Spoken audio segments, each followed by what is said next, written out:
I thought I knew everything about building muscle, but I was wrong. Here's the truth that no one told me about going from 155 pounds to 200. And I promise you, it is not what you think. Initially, I fell victim to the mentality that you could just eat whatever you want when you're bulking, you could lift heavy and you'll see results. The bigger the workout, the better results you're gonna get. But no, that wasn't the case. That was the mentality that I had, and that's what made me waste my first year of lifting.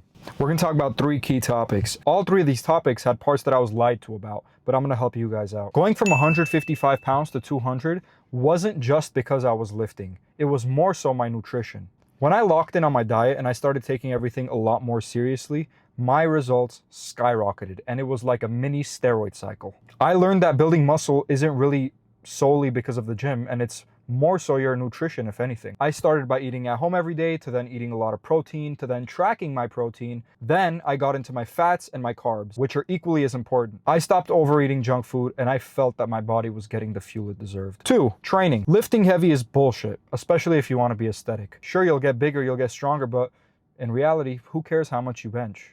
Who cares about this? Who cares about that? If your goal is not solely being a power lifter, then you should not be lifting heavy. And that's something that I learned about 2.5 years into my journey. I didn't need any fancy workouts or any like 2-hour long workouts. All I needed was about 40 to 60 minutes in the gym with low weights, high reps, really feeling the stretch in the muscle while you're doing the exercise, and controlling each and every rep, guys. You have no reason to get in the gym to pump out the weight like you have the world sitting on your shoulders. No, slow down. Control each and every rep. Take it nice and slow on the eccentric, about 2 to 3 seconds. Hold at the bottom of your rep, whether you're doing back or you're doing dumbbell press, barbell press.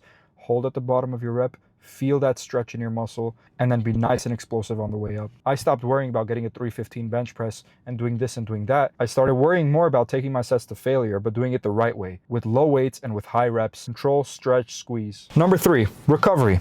They don't say eat, sleep, train for no reason. Recovery is just as important as dieting and as training. I used to be that kid that was up until 2, 3 a.m. in the morning playing video games with my friends or watching that Netflix show, sacrificing my sleep, getting 4 or 5 hours instead of the minimum 7 that I needed, and I was wondering why I wasn't growing. That's the reason. You need a bare minimum of 7 hours of sleep a night. 8 would be amazing. 9 would be cool. Anything more than that, there's just no point. Recovery is just as important as your diet, guys. It's just as important as your training, and it's just as important as your diet. You're not going to grow unless you're sleeping. That's when the growing happens. I'm going to leave you guys off with one more thing, and this is probably the most important thing I'm going to say. The dieting, the training, these weren't the hardest parts, guys. This is what they don't tell you.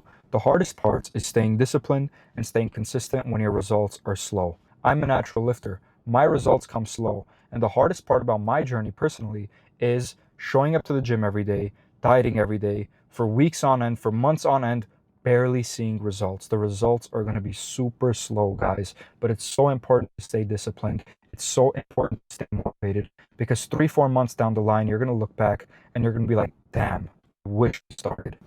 There were months on end where I thought I wasn't progressing. It's those little habits that you build and you do every single day, whether you like it or not. And you look at yourself in the mirror one day with a crazy pump and you're like, damn, I didn't have this before. Damn, I lost a little more fat on my love handles or my waist, or my abs are popping out. I have a new bicep vein. That's what it's about, guys. That's the hardest part about this. It's not the training. It's not the diet. That stuff's easy. Dieting is pretty hard, but the hardest part is just staying on it and staying consistent. Let me be your proof that it's possible. I was that skinny kid. You see my picture. It's right here. This is what I look like now. It's possible. Let me be your example. I'm here to help you guys. You guys can message me on Instagram. I offer a lot of services, but I also love helping people for free, because that's what it's all about. I'm a trainer, yes. I coach people, yes. But there's no feeling that's better than helping someone out, because I was in the same situation as you guys. If you're willing to push through the pain and you're willing to push through and discipline yourself and do the things that you need to do, you're going to succeed. And that's all it takes. If you guys want any more tips or any specific videos, please leave them down in the comments. I love doing this. I want to get better at this. I already feel like I'm better talking on camera, which I'm proud of myself for, but I'm still getting used to it, guys. So bear with me here, and I love you all. I'm here to help. Please drop a sub if you guys feel like this video helped you in any way, or if you like me, or if you don't like me, dislike. I don't care. I promise I will bring you guys value. Thank you, guys.